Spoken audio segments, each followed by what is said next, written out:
Sacha Baron Cohen has always been a controversial enigma, supported by those opposed to the establishment via his injection of himself into the geopolitical narrative with his parade of characters intended to disrupt the hypocrisy. Eccentric and with unlimited oil wealth, he recently hosted his own Olympic Games. On your mark, get set.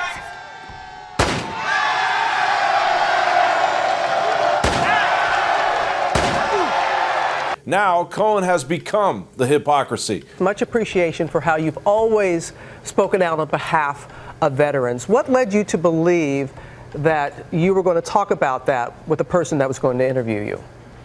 Well, it was proposed to me as a legitimate interview to speak about veterans issues in our military and current events to a new audience. It just got worse and worse and worse as the minutes went on in this bizarre, really embarrassing, humiliating interview that, it mocked middle-class Americans. It mocked our values. It mocked the disabled. And it just got worse and worse. And it was occurring to me, whatever this show is, whatever this interview really is all about humiliation and devaluing middle-class Americans whom I represent. So, yeah, I said enough was enough, and I took off my mic and I walked out. From an Infowars mock-style site, Cohen responded as his new alter ego.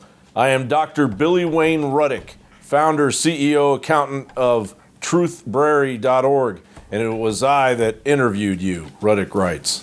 If they tune in, well, the ill-gotten gains by CBS and Showtime, those, I say, need to be donated to people who deserve the gains. Ruddick asked Palin, so why hunt a fine citizen journalist like myself? I demand an apology. Cohen has dumped his waning career and a percentage of his fans to join a roster of Infowars mock site clones that eventually end up in the trash dump of history. You're a guy posing like you're like a journalist. You're a wannabe comedian. Wait, sorry, who are we describing here? I'm talking about you. Oh, sorry, yeah. So are the you basically actor pretending to be a journalist? Yes, that's right. You're an actor pretending to be a journalist, pretending to be a comedian. So you can sit there and confuse your audience like you're a news show. I don't think a person putting on a big performative show and claiming to be a journalist would get much of a following. Oh yeah, really. But this is all about being snarky. The whole point is you're fake news, and that's why you're falling apart. So keep misrepresenting. The thinking people in this country know what's going on. You're just trying to feed me like a hamster. Come on, will you? If you were the real Alex Jones,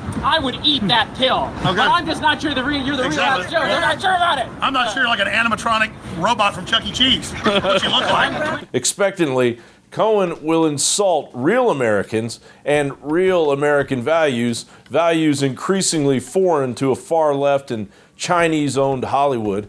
This could possibly result in the conclusion that Cohen will no longer be allowed to set foot again in the United States. Kazakhstan is the greatest country in the world.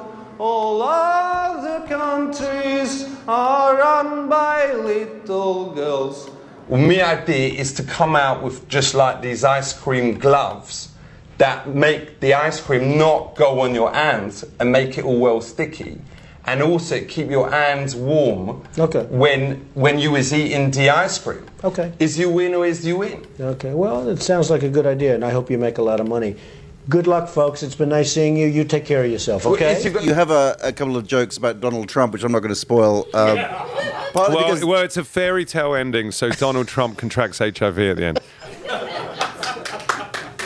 Many may initially tune in to witness the outrage, but ultimately Cohen's audience is the far-left bubble of Hollywood and what remains of MSNBC and CNN's audience, dying media dinosaurs ridiculing the very people who fought and died for their freedoms and inherent success.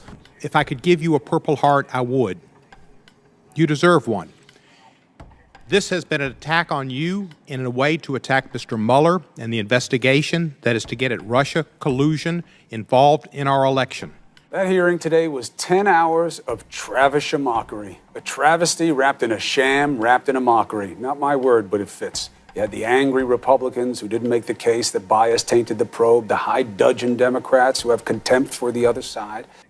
Frankly, Cohen is nothing less than an entitled Englishman jealous of the fortitude of the American people, while his hometown of Hammersmith, London, England, swiftly becomes a Sharia law no-go zone and is the pitiful hypocrisy in all of this. John Bowne reporting.